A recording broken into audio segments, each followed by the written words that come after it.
Hi everyone, welcome to my channel. I'm American Skywalker, and today I'll be showing the deck that I have and how do I do a Japanese rush within 7 to 8 minutes with 5 samurai, 3 Yumi archers, and 2 heroes and reinforcement on the way. So this is the deck that I have. As you can see on for H1, I have the most important card, which is known as Heavenly Kami. So I need this card to combine with the Portuguese contract consulate in order to lower down the cost for my shrines. So one thing very crucial in this rush is this rush actually costs a lot. So if you fail in this rush, or if you do not do enough damage, your eco-wise in mid-game, you will be fall behind. So there are two things that you need to do if you fail for the rush in this team game. First, if you have to spend a lot of shrines. Second is you have to upgrade your battlefield to catch up. If your battlefield is fully upgraded and you have maxed out your shrine in the mid game, you will get a very quick economy boom, and eventually you'll catch up with other factions. Alright, let's dive in down more details for the H2. The H2, as you can see, what I have is the most important one is Samurai, Reinforcement Shipment, and I got the Ash Rifleman, and I got the Archers as well. Usually I don't use every single one, but it all depends on the situation. But this entire rush to be very effective in burning down the enemy building, it will be the Samurai who comes into play. But for killing enemy infantry to be able to tank damage for the Samurai will be the Rifleman, Ash Rifleman. If the enemy has too much infantry, you might need archers to back you up, but usually I don't come to the point when I need archer shipment. So in this whole deck, the reinforcement that I really crucial that really need is samurai and rifleman. The Yumi archers are just backup. And another crucial thing will be the general. This is the guy who makes this whole rush work, because you can actually ship your shipment to him nearby. So basically you can click on this shipment, and when the shipment is done, it will just spawn around the general, and you want your unit to do that because you can spawn and spam units near the enemy base. Not only that, the general can also produce units by its own, so it's like a mobile barrack at the enemy front line. Plus the last one will be the general will buff your infantry troops in terms of damage wise. So these are the buff that you're looking at in terms of rush, because you need to be more powerful, you need to be stronger in numbers, and you need to fight them hard and fast. I think that's all for now. Let's dive into the gameplay and you can see more along the way. So in the beginning, as usual, I'm gonna click all of my villagers to grab different crates, prioritizing the food crate. Then eventually just send them all off to the orchard to get food, while one is creating the consulate, because I need that Portuguese contract ASAP in order to lower my shrines costs. And in the meantime, I'll use my hero to scout around to hunt some guardian, to get some treasures. So most importantly, by doing that, I will get enough XP to use my first shipment, which is the Heavenly Kami, because I need to combine the Heavenly Kami along with the Portuguese contract in order to lower the shrines cost from 125 to 75, which is a huge boost. And looking at this rush to rush around 7 to 8 minutes, we are looking at least the max population of 30 to 40 to be safe, because when we pump out more shipment along the way, afterward I'll show you that you can keep on pumping troops rather than pumping halfway, then is telling you that your population is max, you cannot create more troops to attack an enemy front line. So you can see the first shipment that I have, I straight away instantly go and take on the Heavenly Kami. Then also the consulate, I choose Portuguese contract, get the first shipment, which is a Heavenly Kami. Best to be within 3 minutes. That's where the benefits come in. And another good thing about Heavenly Kami and a Portuguese contract, it actually lowers down your wonder from 800 to 680 foot only, so you can actually pump out the wonder so much faster.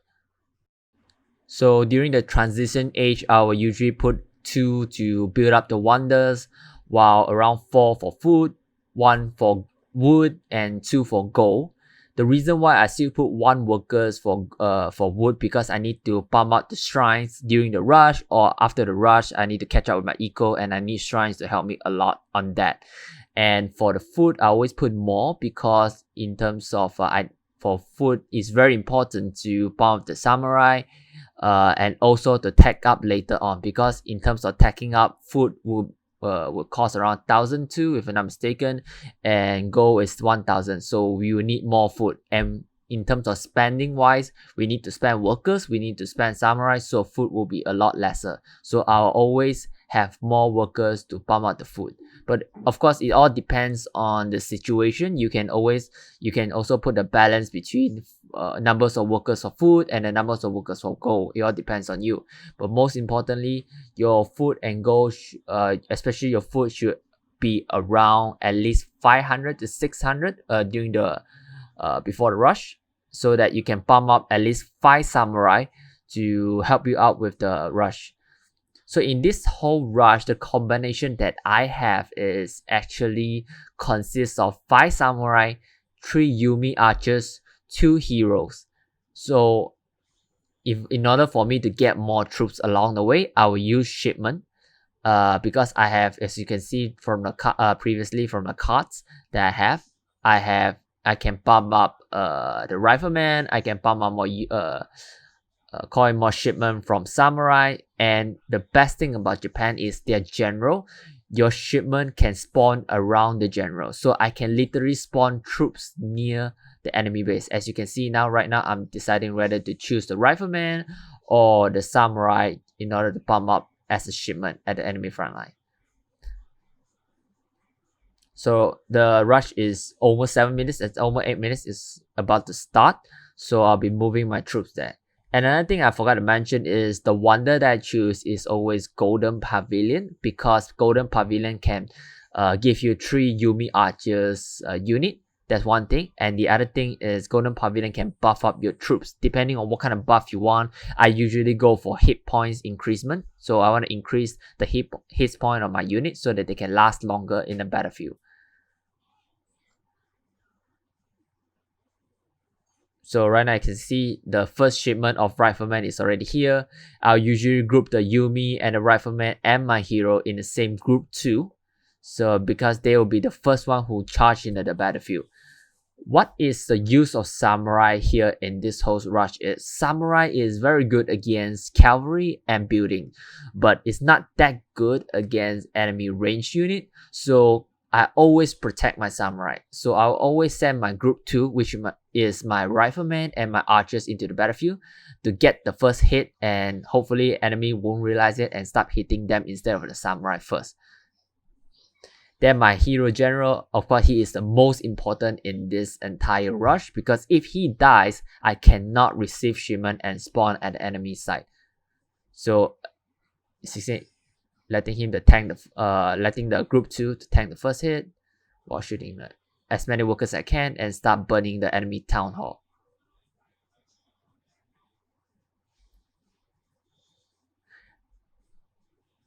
You can see here the enemy is aware that I'm here. He's straight away garrison his troops inside his HQ. But those who are a bit new players or they're not aware of it, when you're attacking them, I always use my general to hunt down the villagers while the rest just continue burning the town hall. And another tips about doing this rush is the priority when you reach enemy base is always enemy barrack, because enemy barrack is where they spawn reinforcement and they're gonna attack your troops back. So once you take out the enemy barracks, then only you target their enemy town hall. Then once the town hall is destroyed, usually they'll release all their workers out. Then that's where you try to catch them up and kill as many workers as you can. One thing about this game, you have to know that even that you lose your base, but if you had the eco and your worker, that doesn't mean that you will lose the game, especially in team game.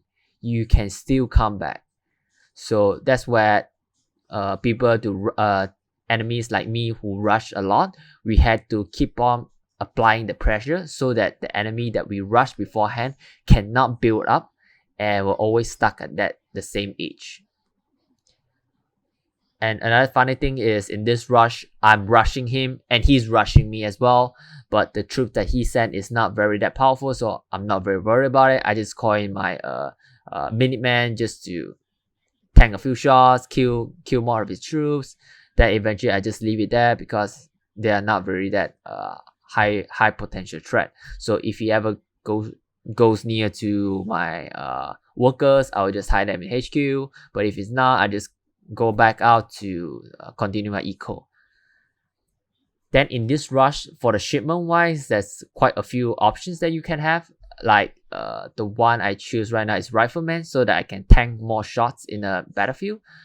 Sometimes if you see that the enemy has really less troops, you can bump up Samurai, choose the Shipment of Samurai instead of Rifleman, because choosing Samurai, it can help you to burn down the building faster, and if the enemy has full cavalry, you should bump up more Samurai. As you can see right now, my general is hunting down their villages while bumping up shipments. Then while the rest of my main army, the rushing army, will be targeting their town center. Well, funny thing is, in the meantime, enemy combined with at least 2 teams here. Yeah, I'm watching 2 factions here burning my town hall. But I'm counting on my friend here to help me to defend while I slowly sneak away my workers to a safe distance to keep on gathering resources for wood. So another tips about here is, if an enemy rush your base, especially in the team game, best to have 1 or 2 or few workers away from your HQ gathering wood, because the next thing you need to build when your town center is down is a new town center. So you need at least 500 wood to produce that town center. So going back to the battle, as you see here, destroying enemy houses, enemy eco, enemy workers. And in this rush, I'm not doing alone. My friend here, Celine, she's using a native faction, so she is also using another tactic, which is a rush tactic for native. Maybe I'll explain more in another details. We usually call her tactic called the Wololo the rush, because it's really crazy and it's really cheap compared to Japan. But her tactic is most focusing on enemy workers instead of enemy buildings, because of the unit that she has is not meant to attack enemy buildings, but meant to more effectively kill enemy troops, soft troops like light infantry, and also enemy workers. So going back to mine, building more shrines to find out more infantry and find out more units. Then eventually my forces combined with hers, we can burn down the city very fast. Well, the funny thing is, while we're burning theirs, they are burning mine. So depending on the rush, I already start burning down 2 cities, while they just started slightly late for the rush. So they just burning mine while we already successfully burning at least 2. One thing I learned in this game is most of the time when you kill enough workers for an enemy, and they usually, as you can see, one of them is already quitted the game. Then eventually we just go for, it's like I started from middle to south, while my friend started the rush from south to north. So we move north together. Then after we're done with north, we come back south. It's like sometimes it's not necessary to burn every building, but to burn town hall, barracks, and even kill as many villagers as you can, then transition your army to the next next town. Because if they don't have workers, it's hard for them to build up an eco, and if they don't have town center, it's hard for them to build up the workers to build up the eco. As you can see right now, the combo here is the Japanese rush along with the native rush.